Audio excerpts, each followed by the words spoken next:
চতুর্থ আয়াতের মধ্যে আল্লাহ পাক বলে ওয়ালাল আখিরাতু খায়রুল লাকা মিনাল উলা।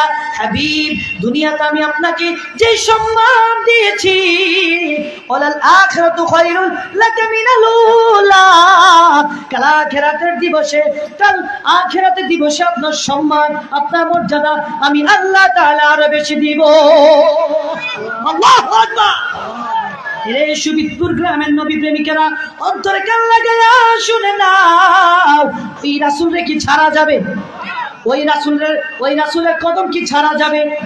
এজন্য কবি বলে আমি সকল কিছু ছাড়তে পারি, বলেন আমি সকল কিছু ছাড়তে পারি, নবী তোমায় আমি ছাড়ব না, নবী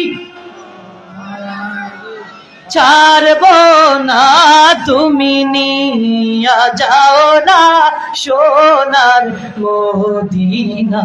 এ বাবারা, সোনার মদিনা যেতে চাই কি চাই না? দুহাত তুলে আল্লাহর দেখার নারে তাকবীর, নারে রিসালাত। বলেন একটা জবানও বন্ধ রাখা যাবে না। এখান থেকে এই ভালোবাসাটুকু রাসূলের জন্য সদকা করে দেন।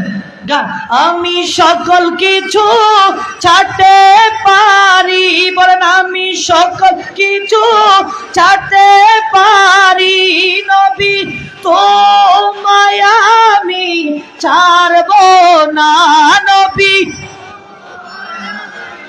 ছাড়ব না, তুমি নিয়া যাও না সোনার মদিনা, তুমি নিয়া যাও না।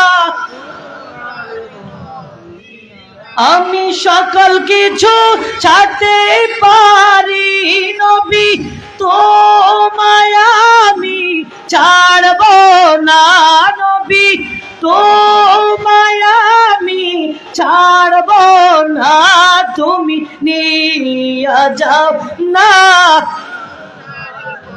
দিনা, তুমি নিয়া যাও না। কত মানুষ দেখলাম ভবে, নবী তোমার মত মিলে না, নবী তোমার মত মিলে না। নবীর মতো কেউ আছে? এই পৃথিবীর মুসলমান রাসূলের মতো কাউকে পাওয়া যাবে?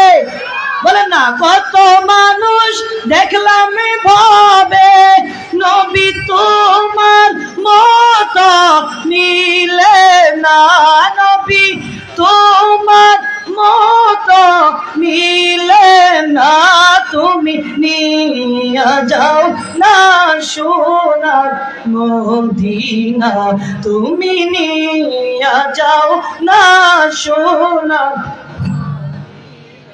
আমি সকল কিছু ছাড়তে পারি, নবী তোমায় আমি ছাড়ব না, নবী তোমায় আমি ছাড়ব না, তুমি নিয়া যাও না সোনার মদিনা, তুমি নিয়া যাও না। বলে মারহাবা। আমরা মদিনা যেতে চাই কি চাই না?